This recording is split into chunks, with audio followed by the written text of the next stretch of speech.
That's just sports, baby.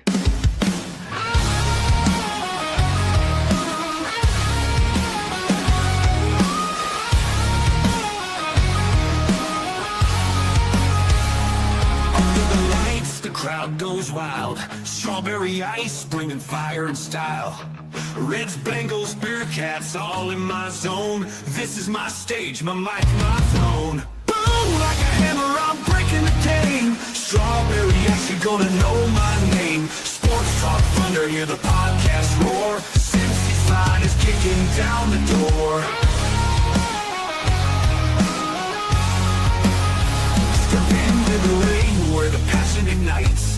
Talking sports all day and all night. From the field to the court to the roaring stands. Strawberry ice with the world in my hands. Boom, like a hammer, I'm breaking the game. Strawberry ice, you're gonna know my name. Sports Talk Thunder, hear the podcast roar. Cincy's fine is kicking down the door.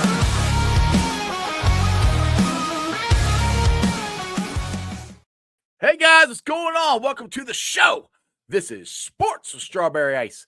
I'm your host, Iceman Jeff Trunapole, and as always, I'm bringing you sports from a West Side point of view right here in the great city of Cincinnati, Ohio. And as always, I'm coming to you live from the Ice Cave, and the Ice Cave is sponsored by.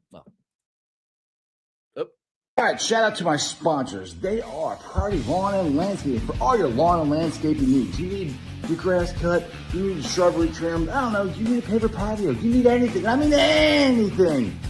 Landscaping required. Think Party Lawn and Landscaping. Also, shout out to T Properties, quality housing for quality people. Check out the website at www.tpropertiesllc.com for all your rental property management needs and your rental needs. And of course, Meyer Window, Door, and more. I got it in my house. I highly recommend you get them in yours. They're energy efficient, great looking windows, easy to clean. Meyer Window, Door, and more. The website is MeyerCincinnati.com. And also shout out to my favorite brewery, Moorline Lager House. Get on down there, get you some delicious Moorline beer, some delicious Moorline food. You tell them I sent you. Moorline Lager House. Like that. Go check that out. We also have our pregame tailgate again there this year, 3 hours for every single game. You can go to the Moorline Lager House and get your tickets. It's going to be an awesome, awesome experience. Also, September 9th, mark the date down. I'll be doing a live show down there at Moorline Lager House. 9% of the proceeds go to the Joe Burrow Foundation. So 9% of all the food and drink you guys eat and drink there, 9% of it goes to the Joe Burrow Foundation. The Moorline Lager House is not the only restaurant that's doing this, but it's throughout the city. But this is the one that I'll be at doing a 2-hour show. I'll be there starting at 5:30, going all the way to 7:30. We got the Bengals all-time leading scorer, Jim Breach, there, along with the two members of the Final Four team for the Bearcats, Terry Nelson and Corey Blunt. So make sure you guys get your tickets right or get your reservations. They're going quick. What is up to everybody in the chat? Let's see here. We got Stranger in there. Brad's in there. G. Lou's in there. Lindsay's in there. Tony Blazin. And Brad. Now, real quick. Taylor, I completely agree with you. I might have to come up with a song for Peppers. We'll have to get that. But that's something we'll discuss here in a little bit. But let's get to my guest for the evening. He is a man of mystery. He is a man of many hats. He's a man of many trades. He is the Godfather, Anthony Kanza. Oh man, I need to hire you as my hype man. Every time I come on here, dude, you got a new song, you got a new video collage, I'm like, this dude just has it all dialed in, and I do nothing of the sort. So you're Godfather, so everybody just tunes in to listen to you. And I'm such the Godfather, I forgot to turn on my light, so I'm gonna go turn on my light real quick. All right, while you do that, I'm gonna bring on another legend of our show. Now, this guy only shows up on the show on Fridays because normally he's normal during the week, but it's very, very legendary when this person show up. He's none other than Rum Dale. What's up, Rum Dale? Look at that! Look at that!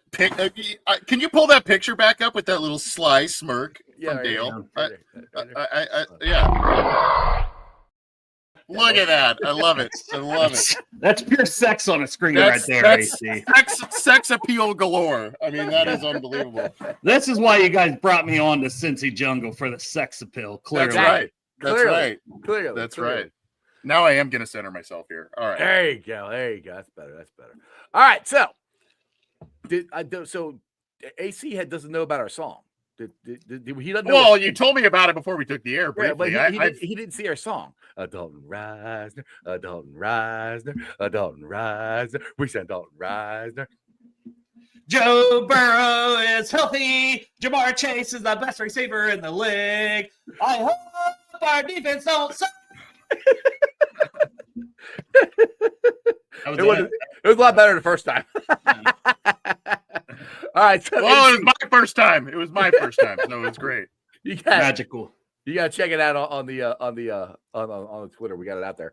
All right. So AC, what's your thoughts on getting Dalton Reisner? I mean, to me, the only thing left to do is safety, which we'll get to that in a minute. But I mean, as far as this offseason go, they damn near hit everything we want them to hit, I think. What's your thoughts?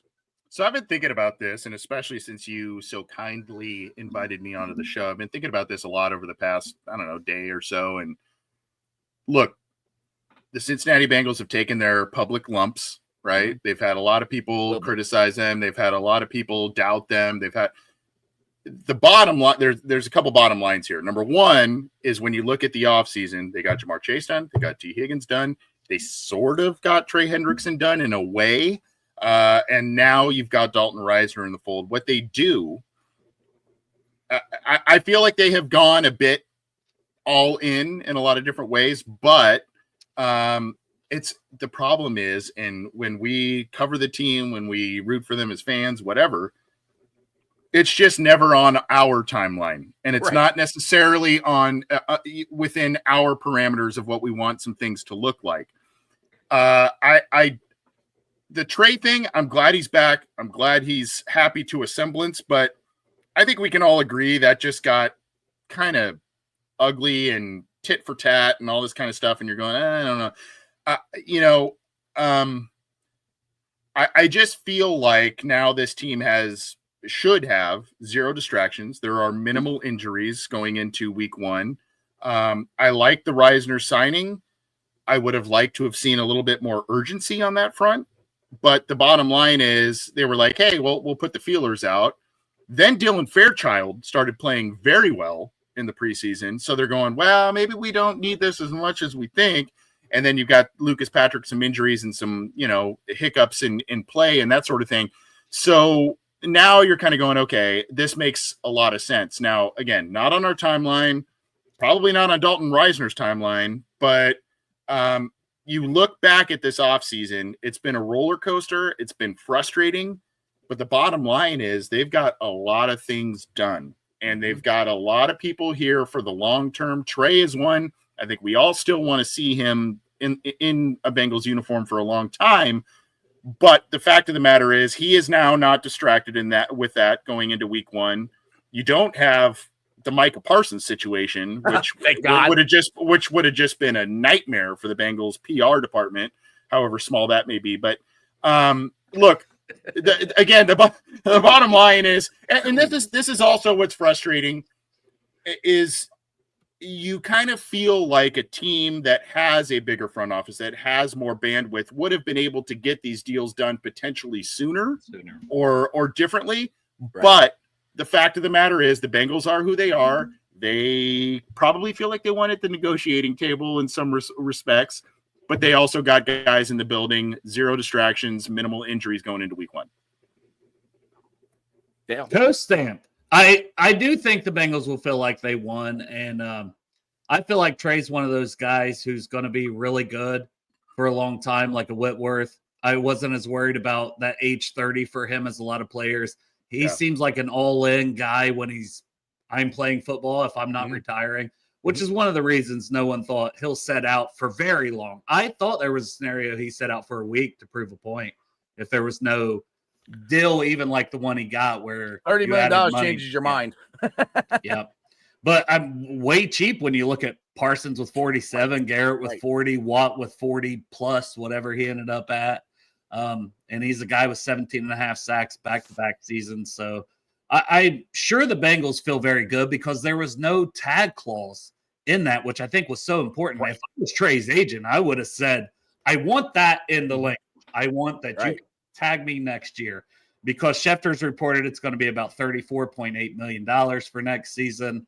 And I think that's manageable. If you got him this year for 29, incentives go up to 30 and 34.8 for the next year with the way the edge market exploded this offseason. That don't seem like a bad deal to me at all. So the Bengals, they can look at it like a 2-year deal. They don't have to guarantee 3 years. They don't have to do this, that, and the other. If he gets 15 to 20 sacks this season, they gladly pony up and give him the franchise tag. And if not, and he looks bad, he's injured, whatever, they say, we were right. We don't have a guaranteed money into 2 to 3 seasons on an extension. Yeah, exactly. Good. Sorry, I just want to piggyback on that real quick. The thing that I think a lot of people were also frustrated with the Trey Hendrickson situation was he has repeatedly publicly said, I want to be in Cincinnati. I want to be a Bengal. I want to be a Bengal long term.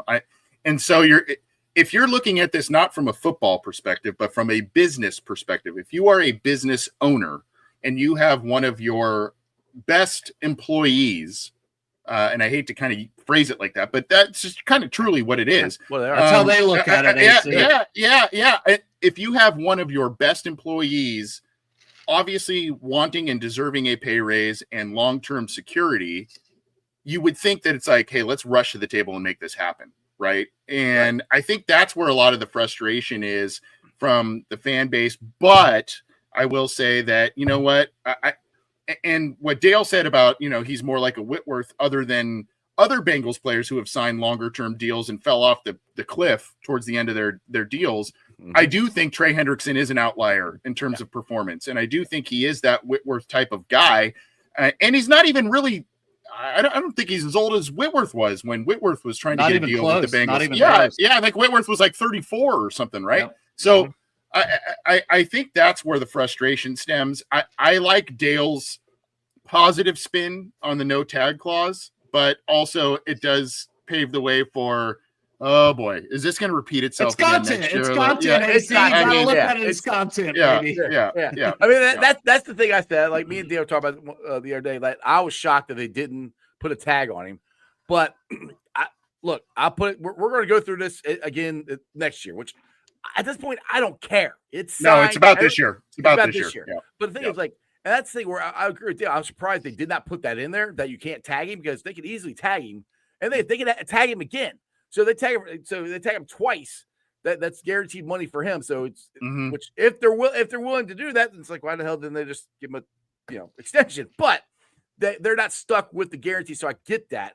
And people are like, I've talked to people. They're like, oh well, he's gone after this year. I'm like, no, not necessarily. I said they can tag him. I said, and they can do what they did with T. They can tag him and then get, all right, we'll put the tag on you, but we're still going to negotiate with you. We just want you talking to anybody else. Can I just pose a question to both of you? Because I don't think I have the answer to it. But if this was any other Bengals offseason where you didn't have Jamar Chase, T. Higgins, and then coming off of the Joe Burrow extension, do you think that this with Trey Hendrickson would have gone differently? Do you think he would have got more of his way if all that other stuff, the contractual stuff, was not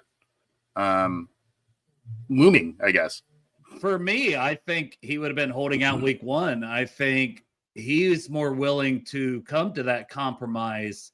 Bengals were more willing. Both sides were more willing to get this done because, and this is what I always ask for, that they're more willing to go in a way. They still have salary cap, and maybe we'll talk Jabril Peppers there in a minute.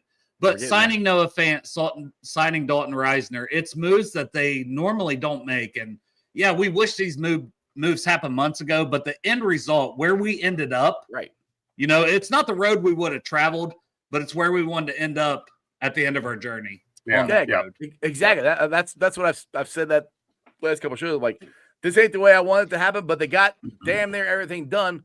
Only thing left is this safety position. Now, one thing before we get in that, I want to roll into what I heard Dalton say today after practice, and it kind of goes against what I've said. I thought he was kind of like trying to sit out and not wanting to go through all of training camp.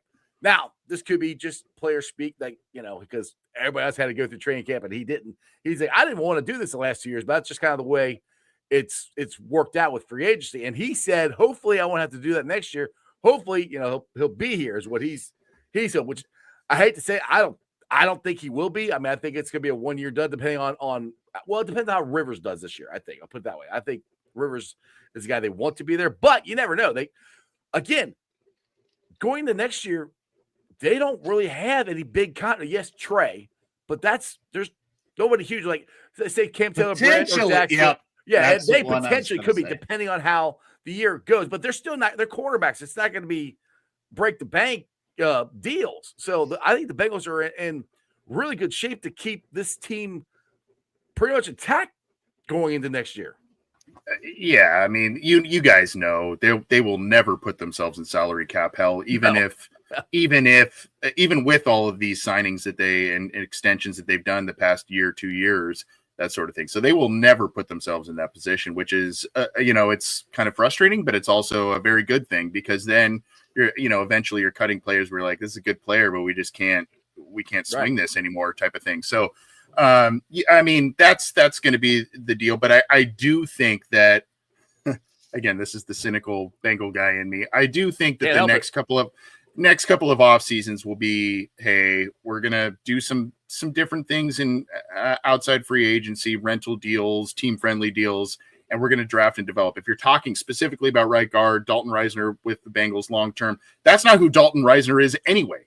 Right. I mean, if you look at him, I've called him a bunch of times a free agent mercenary. He kind of did what Darrelle Revis did, right? It was just like, I'm going to go here for money. I'm going to go here for money. I'm going to go here to try and go far. And if you look at the teams he's been on, it's pretty solid. He was drafted to the Broncos, right? He was there. He chose the Vikings. The Vikings have been very competitive, and now he chose the Bengals in supposedly a market that was soft, but there were a couple of teams kind of sniffing around as well. So I don't know if he's going to be here long term. It doesn't really seem to be in his track record other than being drafted, but I do think it's going to be a lot of draft and develop the next couple of off seasons for the Bengals, given the contracts that they've doled out specifically this offseason.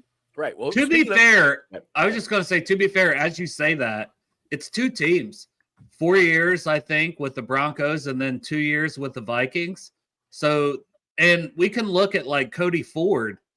Cody Ford's a guy who was bouncing around and didn't really find a home. And now he's with the Bengals on his third season this year. I think so. Yeah, so for sure. It's kind of like if Reisner has to come in and he plays well, there's a good chance the Bengals would give him another, and it may be just 1 year deals. To be fair, he's an older guy. Just kick the can down the road. Yeah. But hey, if he plays well and you sign him again after one of the first free agents, because that's how Ford's been. One of the first guys they signed's been Cody Ford the last couple seasons. That could be what they do with Reisner, and he would have that comfortability with the organization, with where he's living, and by his wife Whitney clearly loves Bengals fans like me and Iceman. She loves us. I mean, she likes when we dance.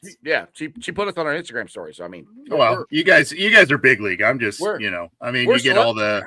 We're celebrities now. What are they called? Wags, right? Wives and girlfriends or something. Yeah, there you go. Yeah. That was terminology I did not know. AC, you're still young and hip out there in California. No. He's got that. I was like, you talking about a dog's tail? That's wags. He's got that SoCal vibe going. No, I got zero vibe. Trust me, zero vibe. But the thing is, like if they do re-sign Dalton Reisner, even if he has the same year he's had the last couple years, he might get a little bump in pay, but it's not going to be a ton. Yeah, he's been an under $2 million contract guy for what, 3 seasons in a row? Counting this year. So, but what I was saying is you're talking about drafting and developing. Speaking of that, that's what this defense has. What they've drafted, they haven't developed yet. We'll put it that way. And that's point, right? And that's what the biggest part of this season is. Can Al Golden develop those guys the way we want them to? Because if you guys remember back in 2022, the Chiefs, their big thing was, they were all in offense. Everybody's like, their defense sucks. They're terrible. Well, they had a whole bunch of guys they drafted and developed, and they went to the Super Bowl and win. The Bengals are trying to do the exact same thing, and that's what I'm trying to tell people. Like, we got, how do you know the percentage of? I know you ask you this all the time, of how many first and second round picks we got in that defensive side of the ball? The top 3 rounds, I think, entering this draft was like 8 out of the last 10. And then we took Stewart. I think we took 2 out of 3 at least. Knight, and then Fairchild. So you take that goes up to 10 out of 13. 10 out of the last 13 picks in the first 3 rounds have been on the defensive side of the ball. Yeah, before that, you got Miles Murphy and you got Dax Hill, too. So, I mean, they were first-round picks. So, I mean, they put the draft capital in the defensive side of the ball. They've put the money on the offensive side of the ball, which is, I mean, honestly, you're going to have – if you have a talented team, you're going to have to pick. I mean, you're going to be really – that's kind of the way football is. You're going to have to – right now with the salary cap, you're going to have to be put all your money and put all your eggs and your money in one side and then develop the other side. And that's kind of what the Bengals are doing. And like I said, Dale, I told you this months ago, I said, I could see the vision. I didn't necessarily like it because I thought they were going to try to develop a rookie guard. I'm like, I want 2 guards. Well, we got a really good one in Fairchild, I think, and rookie, we'll see. And then we know Dalton Reiser can be good. And then we got I never can remember his name. To be fair, Lucas Patrick did not play bad against Washington. Yeah, like PFF grade was 72, but I clipped up all those snaps. Anybody's welcome to go look at them. I clipped up every snap and highlighted him against Washington, and he looked solid. Way better than a guy like Alex Kappa, who won the Triple Frown, and Cordell Volson. Triple Frown. I love it. Triple Frown. Triple Frown. Another thing that interesting that Dalton said today, I just watched the interview right before the show started, because they asked him if he thinks he'd be ready for week 1. He says, I'm a competitor. I want the opportunity, but he goes, I'll do whatever they want me to do. He goes, I'll bring him water. I mean, he's saying all the right stuff. Well, Right. He wants to start. So he's not starting week 1. I don't think he's starting week 1. I don't see how you can be game ready and not even game ready, just in sync with the offensive line in 2 weeks or whatever compared to the whole training camp. So I think eventually by week 2, maybe he'll get there. But Pork Chop. Yeah, here he is. Damn, Jeff. How'd you get 2 elite writers from Cincy Jungle on your show at the same time? I don't know. I just got number one hype man in the world is Jeff when he introduces AC, and then Pork Chop for me along with the AC shout out there. Thank you. Oh, by the way, AC, I love the new Twitter picture.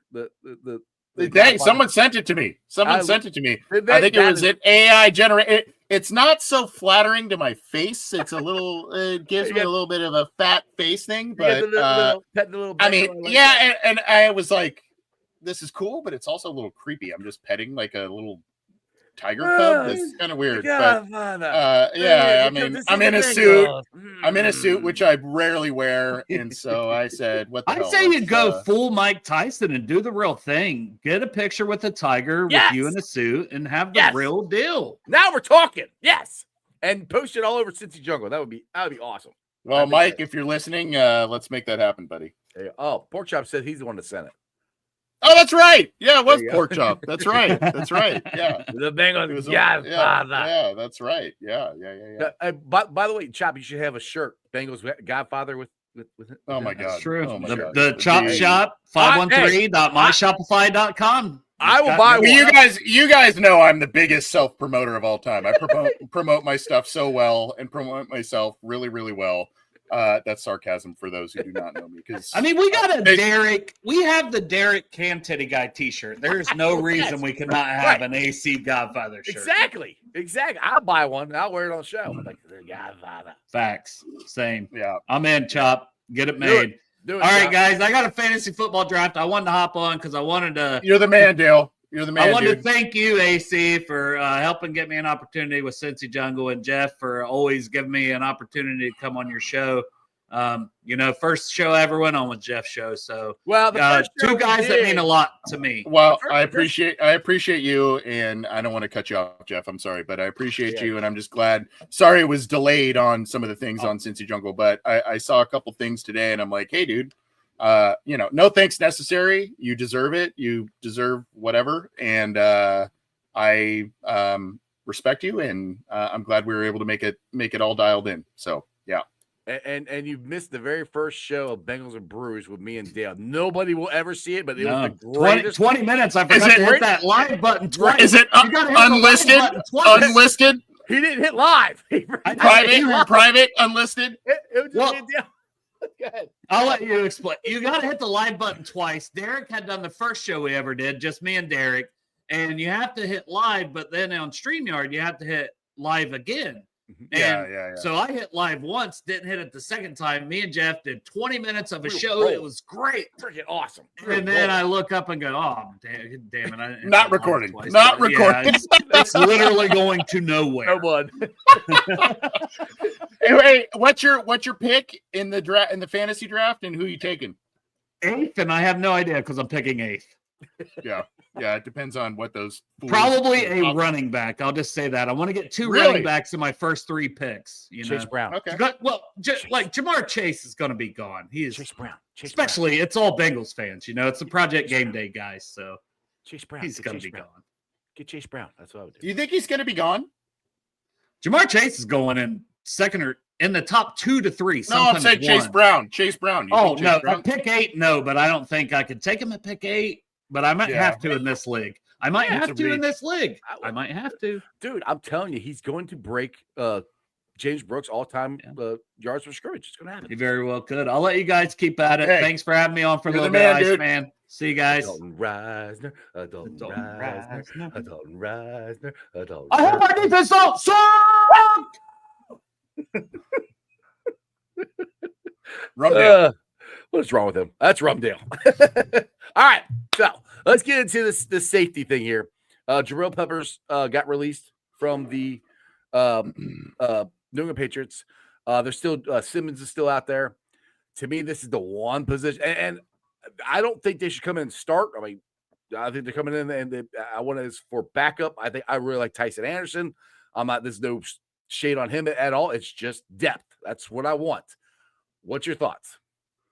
Well, yeah, I mean, it makes a lot of sense. It makes a lot of sense to shore up with some veteran guys who've had a good track record of success at that position. I kind of want to go back a little bit to, because you were talking about some of the defense, and of course the song harkens up thoughts of the defense too. But I think the Bengals are really in this boat too. But I am kind of the mindset that this season and where it goes is really, yes, it's based on Joe Burrow's health. Yes, it's based on the Stars' health, that sort of thing. But it really comes down to Al Golden and his immediate effect on the team.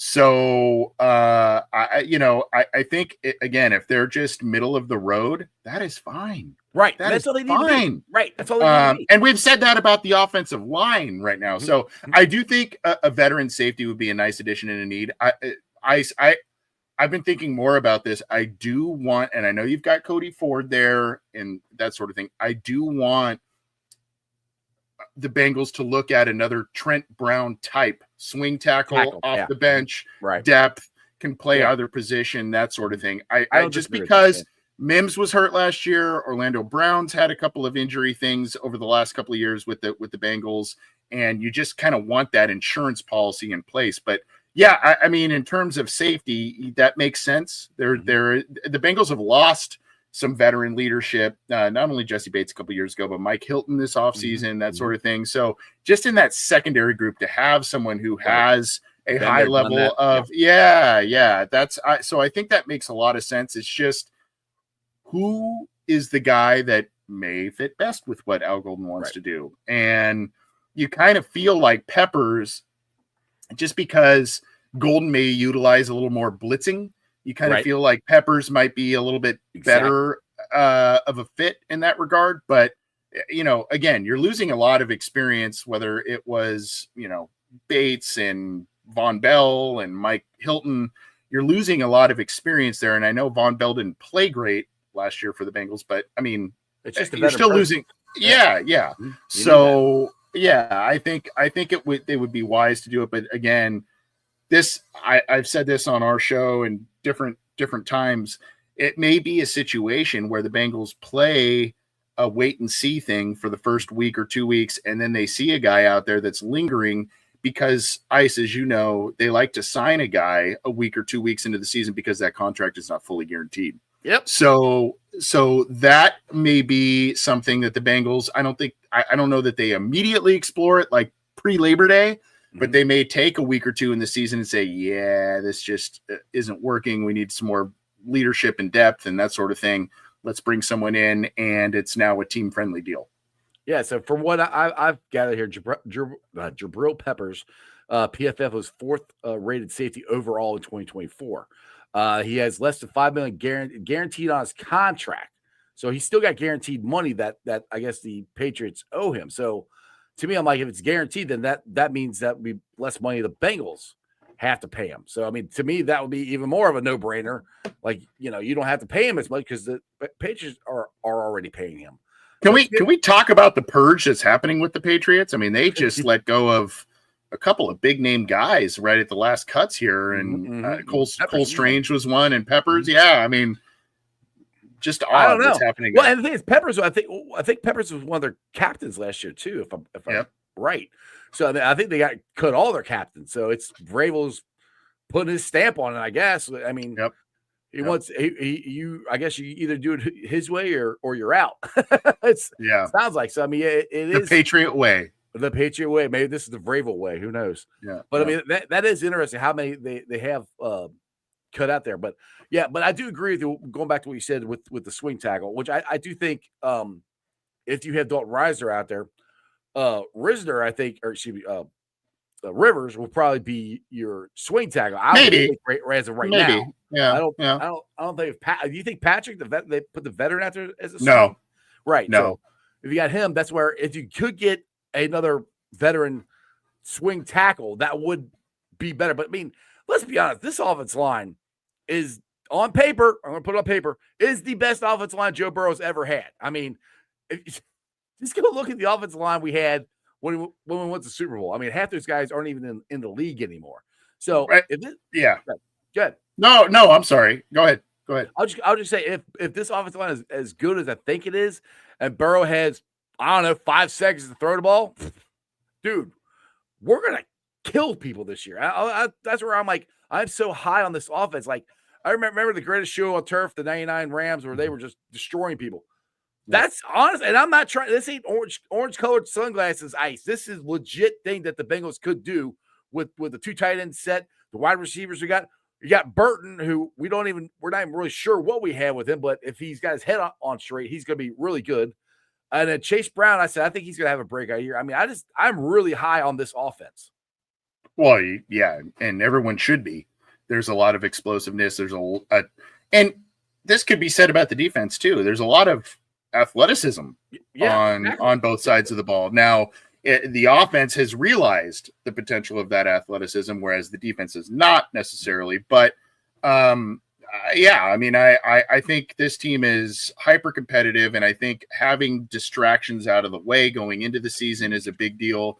But again, it's just about can you put it together? Can you make things work? What we saw from the defense in the preseason wasn't necessarily inspiring. No. But how much do you believe in Al Golden and Zach Taylor when they say, well, we just didn't show much, right? Well, I'll tell you this, just from what I've seen it in person from the bridge and down at practice, that defense is competing their ass off with the offense. And there's been days where the defense has beat the offense.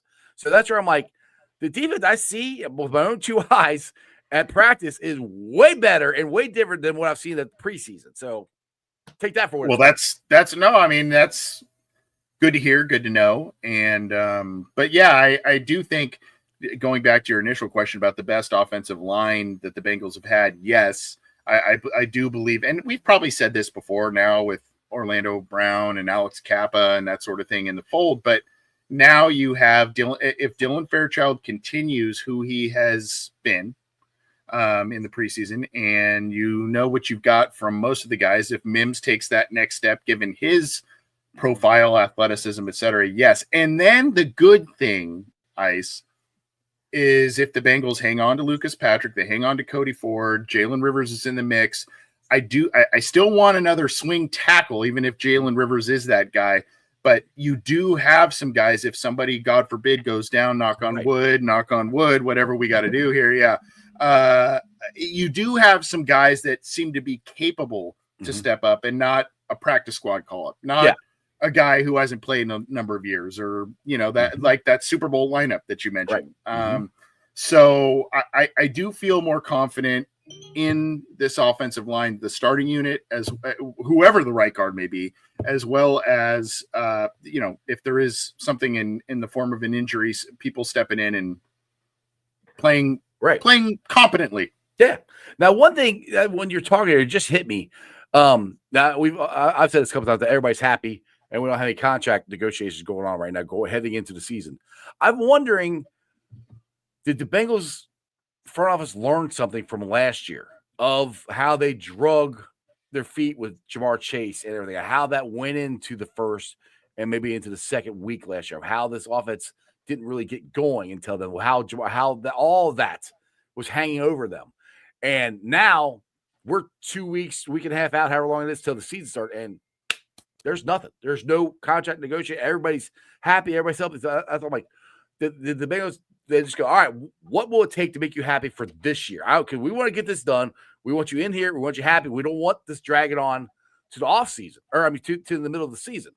So that's where I'm like, did they really learn from that? Yeah, I would say yes and no. And you saw the fruits of, and T wasn't as spectacular in the preseason as Jamar was, but still, what you're getting from those guys. And when you saw, by the way, for those who did not, and I you can waver on this, for those who didn't want the starters to play a lot in the preseason, I think it went about as well as you can. Dude, I mean, no injuries. They were outstanding. I think in the first two games where they scored on 6 of 7 possessions or something like that, and they were moving down the field. Granted, it wasn't always against starters, but Joe Burrow needs to get rid of the ball. yes, That's and he needs to not get suplexed by backup players. Yeah. No, but I mean, I think it went about as well on offense that you could, given the time that they were given and everything, you say, hey, good, this looks good. And I think the thing with T and Jamar being behind them, the contract stuff, that paid off. Mm-hmm. You asked the question, though, did they learn their lesson? No, in a way, because the Trey thing dragged out for so long. So, but it didn't drag into the season. That's where I'm like, I think they kind of got to the point. Like, that's where I think they kind of got to the point. Like, we need to get this done. We don't want this going into the season. We want him happy. What would it sound like? What would it take to make you happy for this year? We'll worry about next year after that. That's kind of what it seems like. They all got to. Like, look, that's a fair point. We can't figure out this part. We can't agree. What makes you happy this year? That's what this agreement seemed like to me. That they wanted to get it done in enough time before the season started. So that's a fair point. Yeah, it's like, hey, we're not figuring this out before the season long term. We've been trying for 6 months and they haven't done it. Let's do this season. So that in a way does make sense. And they did it a week and a half, 2 weeks before the first game. Right. So that in that respect, yes, I do agree with you. Yeah. But they still played a bit of hardball with one of their star players and their best defensive player. So you go, okay, how much did they learn? How much? I mean, could this have been something that was resolved earlier in the summer instead of going through all training camp and all of that? But again, I can't say it enough. Kudos to Trey Hendrickson. He was there. He was coaching players and helping them out. He was saying positive things, saying he wants to be in Cincinnati. And though it did not work out long-term for him as of now, he got money and he did and said the right things. So you gotta give him praise for that. And that's the thing. It's like, and I've said this before, if they sign him, all they're going to do is cost themselves more money. They did. That's how the Bengals did. That's where I'm kind of going. Yeah, I think they kind of changed their way of not letting it drag into the season. But to your point, they still don't have him long term. And if they do sign him long term next year, if they do, it's going to cost them more money. Because if he gets, let's just say if he gets 12 sacks this year, he's going to get a raise. He's going to want more money. I also don't think they've been in this position you could go back to the early Dalton, AJ Green, Geno Atkins, Vontaze Burfict years, and then even before that, where they had a slew of stars where like, we got to keep these guys. Yeah. Right. Like we have to keep these guys and we have to be probably creative given our own constraints. And so when you look back, they had Carson, they had Rudy, they had Chad, they had TJ, they had Willie Anderson, they had Levi Jones, all these guys that they had, Bobby Williams, that they wanted to extend and keep for a long period of time. Then they did that team dissipated. Then they had the next generation, which was Andy, which was AJ, which was Marvin Jones, which was, all these guys. And unfortunately, the Bengals learned a bit of a hard lesson after some of those rookie contracts when they let Marvin Jones walk, when they let Mohamed Sanu walk, when they let Andrew Whitworth walk. And so now they're back in this situation here this offseason where it's like, shit, man. I mean, we have a number of stars that we have to sign. We've got our quarterback now. We got to get the wide receivers. We got to, you know what I mean? It's like, I don't think they have been in this position for a while. I don't know if that's a good excuse or not, but it's a lot of financial juggling that they have had to do in a short period of time. And it may just be a little bit of unfamiliar territory for them. You know what I mean? Well, the other thing too is when you go back to that, they signed Carlos Dunlap and Geno Atkins to bigger extensions, and they weren't as good on the back end of those extensions as they were. And to me, that right there is why that's in the back of their head. And a lot, because those are defensive guys, that's in the back of their head of why they don't want to guarantee Trey's money. But then everybody else goes, well, look at Whitworth. Like, yeah, well, they come back, well, that's a different position. But that's, to me, is why that whole thing is hard for them to guarantee the third year. I'll get to Chris here. Says, everyone, have you all noticed that Katie Troy and now Jerry will not work with David Mulligata?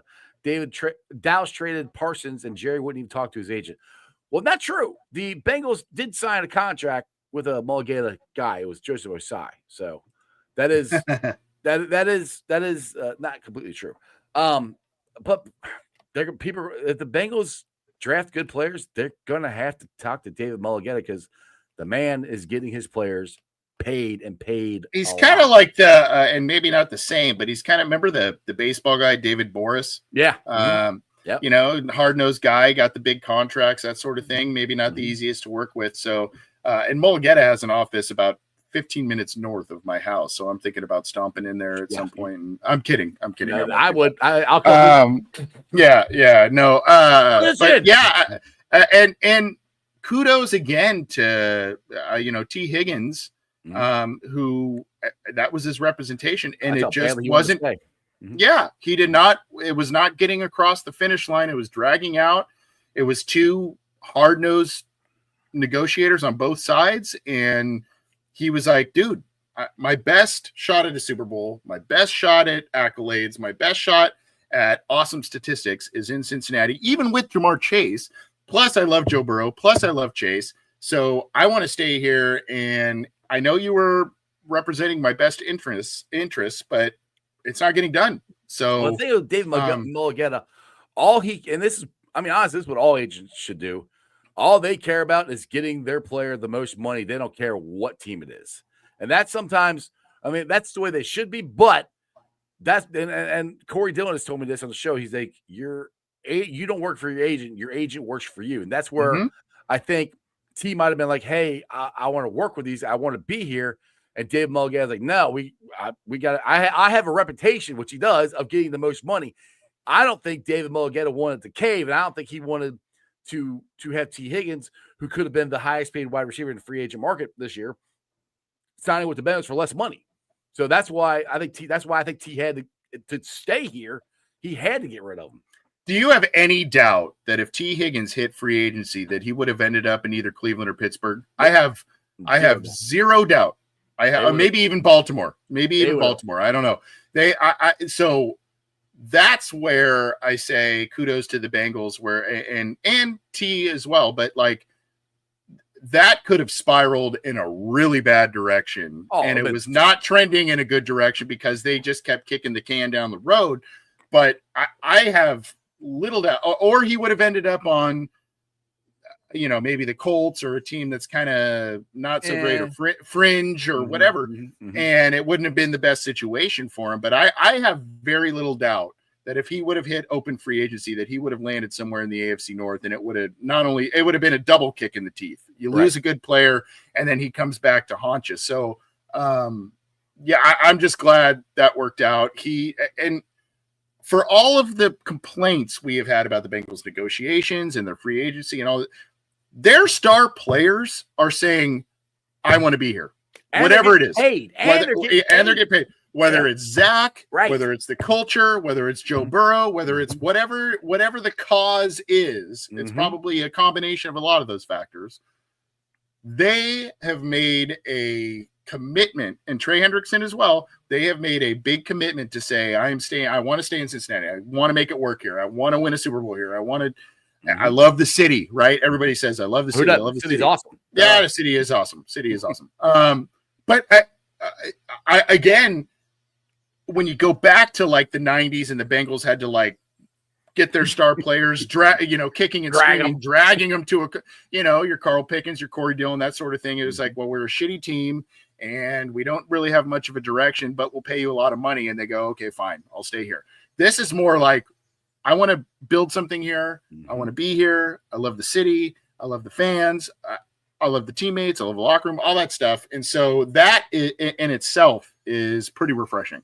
Yeah, and the thing is Carl's told me that Carl left money on the table to get the hell out of here. I mean, that's how bad it was. And that's the thing. And it's not only the guys that are here, like Dalton Reisner. He didn't, on the interview I heard at the training camp here or at practice, he didn't go on his visits to Seattle. He didn't go to Pittsburgh. He came here. He goes, I want to be here. Let's make it work here. Yeah. Let's make it work. Yeah. And Noah Fant, same way. He wanted to come here. We have guys like Justin Simmons wants to come here. We have guys on other teams that want to come here. Now, if you would have told the 15-year-old me that grew up in the 90s watching the Bengals that other teams players would want to come here and play, I'm like, you're crazy. I said, what, did Mike Brown die? Is he not here anymore? But it's completely changed. And that to me is thanks to Zach Taylor, Joe Burrow, and what they have created here through this environment, despite what everybody says. And the thing that cracks me up is ESPN, all those guys will still call us cheapinati. What have we done? I'm like, what is cheap about what they now? I'm talking about the salaries. I'm other stuff. There's other things they can say about. But as far as salary goes and paying their players, they haven't done anything cheap. Literally, they've cost themselves more money than they could have if they would have signed them earlier. So that to me, that's not cheap. I don't think it's really smart with their money sometimes because I think they've cost themselves more, but that's not cheap. Well, you look back now, and it's been basically 6 months because all that stuff was like Super Bowl row. Are they going to pay Chase? Are they going to pay Higgins? Are they going to pay Trey? All this stuff, and it just didn't happen on whatever timeline the media says, the fans say, or using other teams as a barometer in a similar situation either. Right. Each team runs their business a different way. That is the bottom line. Right. And we may not like the way the Bengals particularly run their business in certain aspects, but the fact of the matter is they brought back Mike Gesicki. They brought back Jamar Chase, and he is now in the prime of his career and set to be a Bengal for a number of years. Same with T. Higgins. They re-signed their quarterback to a record-setting contract at that point. When they re-signed Joe Burrow, they didn't get the long-term deal done with Trey Hendrickson, but they did that. And then late in free agency, they have some stop gaps for, perceived holes in the dam type of thing that they can come in. Yeah. And they can come in and do that. Now, again, the whole thing, they can even bring in a safety that we love and all this kind of stuff. The whole overarching secret to success this year for the Bengals is, can you just have a competent defense? Yeah. Can you have an opportune defense where you get that timely turnover? And I will say this, that I think not many people are talking about, Ice. Special teams this year is going to be huge. Mm-hmm. You now have a new long snapper. Mm-hmm. You had a subpar year from what ended up being an injured Evan McPherson. Right. And you go back and you look at that first Baltimore game last year where they just couldn't make kicks and all this kind of stuff. And you just go, can you just get off the field one time and make one field goal? Can you do that? Yep. And I think if it doesn't matter if they're giving up 27 points a game, 25 points a game, especially if they're scoring 30 plus a game. It's, can you get off the field at the right time? Can you make a turnover at the right time on defense? And can you kick a clutch field goal this year and not have screw ups in holds or snaps or all that kind of stuff? And so I liked Cal Automitis. I am really curious about how the new long snapper is going to fare with this team. And I know long snappers aren't a sexy topic to talk about with football, but it's real. That was a key Yeah. issue for the Bengals last year. Key issue. You can go back to the Broncos game that they even won. Cade York doinking them off. And it's like, can you get one field goal and can you get one stop when it matters? That's it. Exactly. I mean, if Evan McPherson could get back to being a weapon for us, we get beyond the 50, we can score. And that's huge. I mean, that's what he was his rookie year and most of his second year. You get beyond the 50, you better watch out. We can score. And the other thing that which I hope he's healthy enough to do is I can't wait to see our return game with Burton out there and Chuck Sizzle seemingly healthy. If he can stay healthy for this whole season, Charlie Jones could be a difference maker in the return game because we've seen him bring back punts before and take them all the way to the house. And he does that and he gets hurt. But if he can stay healthy all year and kickoffs. Yeah. If he can stay healthy all year, and I like Burton out back there too. I want to see him back there too. We got two legit guys that should scare the crap out of people that, oh shit, we got to get back there. These guys can take it to the house. I'm curious to see how they're going to split that. And how those guys are going to work. And this is the best that Charlie Jones has ever looked since being in a Bengals uniform. And there's no doubt about it. And I'm excited for him because he has had a rough road the first couple of years in his career. Just when you think he's turning the corner, figuratively and literally, he ends up on injured reserve and not much of an impact on offense, that sort of thing. But the Bengals could have, and I even hesitate to bring this name up, but a little bit of a Brandon Tate / Adam Jones thing where it's like, you have a capable guy here, or you got some explosiveness here, and then all of a sudden it's like, we need a big special teams play. Maybe that's Burton. Maybe that's Jones. I don't. Right. But you have, and so you're like, hey, we've been kind of treading water on special teams. Let's mix out Burton for Jones or vice versa and see if we can get a little spark. So I like that. And I like to see it is, and I like to see Jones doing some things on offense as well this preseason. That was nice to see. Yes, I mean it's ridiculous how loaded we are on offense. Now they all got to stay healthy because they all could get hurt in week 1 and we're in trouble. But I don't see that happening here. And I want to get you out on this one here. I want to bring this comment here for Chris. People are down on Battle. I still think he's going to be good. We could really use him to take a step up this season. I am not down on Battle. I think he's finally getting his shot, and he doesn't have to look over his back or his shoulder. I think he's going to have a good year. I know he didn't look great in the games, but really nobody in defense looked really great in the preseason games. But are you worried about Battle at all for what you've seen? I'm not worried about him. I think a lot of people look at that phantom tackle on Jaden Daniels and I think that was politeness and business decision. That's right. That's what I think. I think he's like, okay, I'm not trying to blow this dude up. And he could have. I think week 1 he's grilling him. Yeah. So I don't really hold that against him. It was just kind of a bad look, but I think I get the dynamics behind that. But I'm not worried about him. And the Bengals don't appear, I know they had limited draft picks, but they don't appear to be either. They haven't really valued the safety position that much anyway, traditionally. But, there's no safeties picked through the first 2 nights of the draft, right? So I think they feel pretty good about what they have back there. I would like some depth and some veteran presence there. Even if it's just a rotational guy or just another set of veteran eyes back there to be like, hey, look at it this way or that sort of thing. Or you get the 3 safety look that Lou was trying to do at some points, to get up against the run. It's just about, again, competency and tackling. Exactly. And I think if it's not about big hits and pick sixes are great, don't get me wrong, but do your job. Find your way to get off of the field, and that's and I think that's what Al Golden has been teaching is fundamental stuff.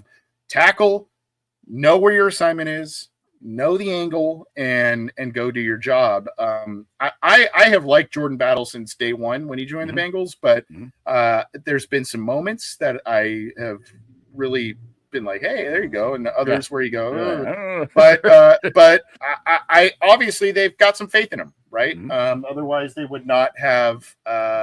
They would have invested more heavily in the safety position. They may have a veteran waiting in the wings. I don't know. Yeah. Now I'll tell you the way that this offseason has gone. I'm going to make a semi-bold prediction. I think they're going to sign a safety. I do, because and just to your point, where the narrative is they don't care that much about safeties, they don't care that much about tight ends, they don't care that much about guards. Well, we got extra tight ends this year. We went and got Noah Fant. They signed 2 veteran right guards. They drafted another guard. So all this, which I'm not trying to say you're wrong, but all this narrative, they don't care about these things. This year, they've added to those rooms that they supposedly don't care about. So that's where I'm like, safety might be next. I mean, Jarrell Peppers or Simmons might be next. Hey, why not? Why not? They got, those would be good. Those would be good additions for sure. Yeah. Those would be good additions. It's just more about what deal are they looking for? What kind of role are they looking for? And if you want a ring, come here. Yeah. We'll AC, you've been on for 55 minutes. I appreciate it, man. Tell everybody where they can follow you at and anything else you want to plug before I let you go.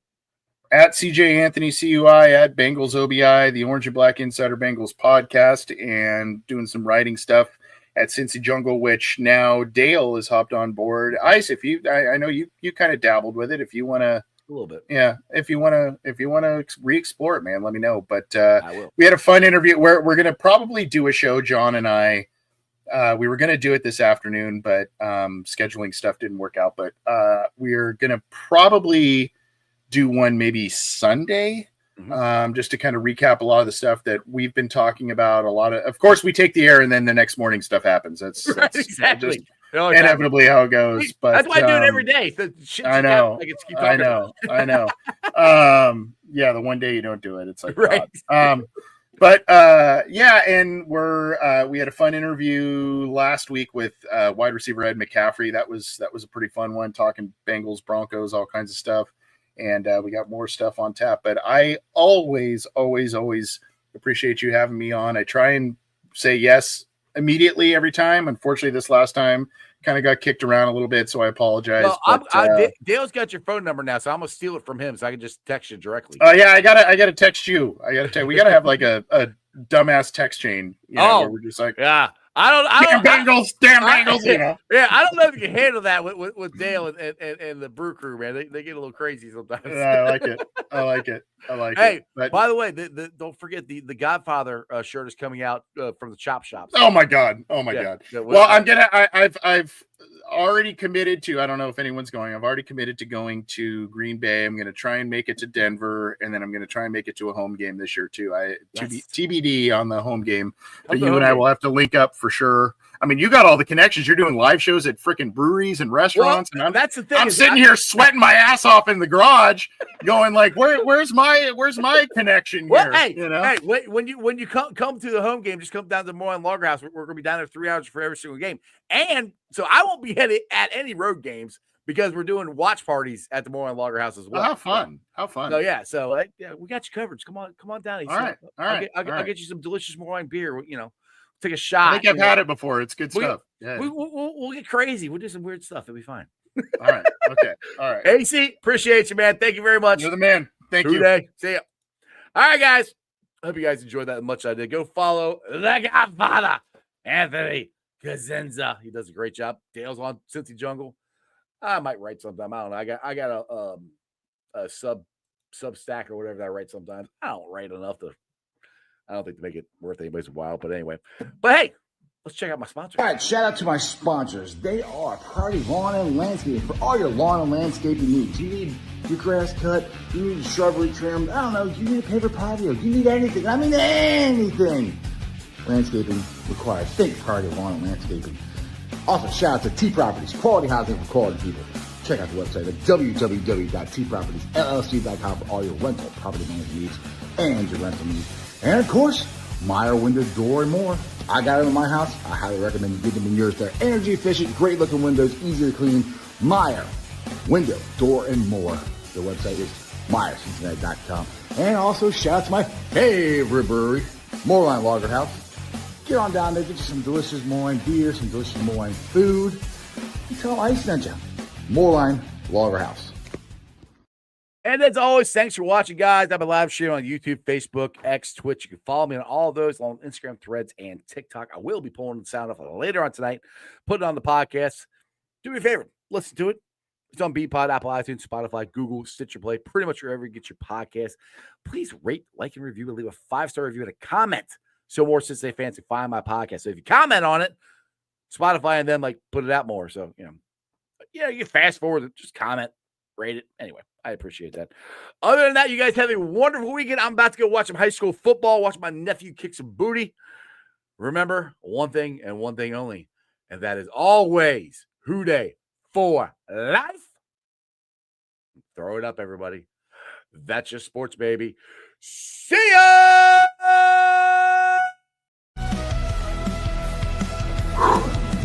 Another great show. You guys still here? The show's over. You can come back tomorrow. I'm out of here. See ya.